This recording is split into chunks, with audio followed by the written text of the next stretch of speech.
আমার সকালটা শুরু হয় চা দিয়েই, তাই সকালের সব বাসি কাজকর্ম সেরে নিয়ে চাটা কিন্তু করে নিচ্ছি। আর আজকে টিফিনে কিন্তু পাস্তা বানাবো। আর জানো তো, আমার কিন্তু কোনো বাজে নেশা নেই, মানে গুটখা, পান এইসব কোনো কিছুই আমি খাই না। তবে আমার কিন্তু একটাই নেশা, সেটা হচ্ছে সকাল সন্ধ্যে চা। এটাকে তোমরা নেশাও বলতে পারো, আবার অভ্যাসও বলতে পারো। আসলে ডেলি সকালবেলা আর সন্ধ্যাবেলা যদি চা না খাই তাহলে যেন আমার কিছুই ভালো লাগে না। তো চা কিন্তু খেয়ে নিয়েছি। আর সব সময় কিন্তু আমি সকালবেলায় কোনো ভারী কিছু টিফিন করি না, তবে যখন বাড়িতে তিনজনই থাকি আমরা, তখন কিন্তু কিছু একটা করতে হয়, না হলে কিন্তু ছেলের খিদে পেয়ে যায়, তো ওকে কী দিব, তাই কিন্তু এমন কিছু করি যাতে তিনজনেরই হয়ে যায়। তাই আজকে সকাল সকাল পাস্তাটাই করে নিচ্ছি। তাই কিন্তু পাস্তাটা সিদ্ধ করে এদিকে সব পেঁয়াজ লঙ্কা কেটে কড়াইতে তেল ঢেলে ভালো করে লঙ্কা পেঁয়াজ আর রসুনটা ভালো করে একটু ভেজে নিয়ে তারপর কিন্তু পাস্তাটাও দিয়ে ভালো করে ভাজলাম।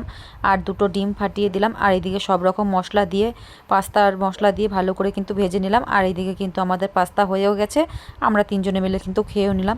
তারপর কিন্তু ঘরগুলো গুছিয়ে নেব। আর এই দেখো রান্নাঘরের অবস্থা, খাওয়া দাওয়ার পরে একদম ছড়িয়ে ছিটিয়ে আছে। এদিকে ঘরগুলোও কিন্তু আমার একদম অগোছালো হয়ে আছে, তাই কিন্তু ঘরগুলোই আগে গুছিয়ে নিচ্ছি। আর এইদিকে পুচকুটা কিন্তু আমাদের ঘরে এসে ঘুমিয়ে পড়েছে, তাই এই বিছানাটা কিন্তু আমি গুছোতে পারিনি। বিছানায় অনেকগুলো কাপড় রাখা ছিল, সেগুলোই কিন্তু ভালো করে গুছিয়ে নিলাম। আর এইদিকে পাতলা যে একটা চাদর ছিল সেটাও গুছিয়ে রাখলাম। তারপর চলে গেলাম ওই ঘর গুছোতে। আর এই কাপড়গুলো যদি গুছিয়েছিলাম সেগুলোও কিন্তু গডরেজে ঢুকিয়ে রাখলাম। আর এইদিকে আমাদের এত জামা কাপড় হয়ে গেছে যে কোথায় রাখবো বুঝেই পাচ্ছি না। আর গডরেজটা কিন্তু পুরো ভর্তি হয়ে গেছে, একদিন কিন্তু সব কিছু বের করে গুছিয়ে রাখতে হবে। সব কিছুই যেন এলোমেলো হয়ে গেছে।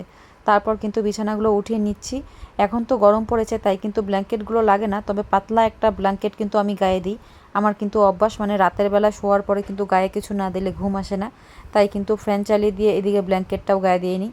কার কার এই অভ্যাসটা আছে অবশ্যই জানিও। আমার কিন্তু পুরো ঘরটাই পরিষ্কার করা হয়ে গেছে, তবে ওই বিছানাটায় পুচকু ঘুমাচ্ছিল, তাই কিন্তু ওটা আর পরিষ্কার করা হয়নি।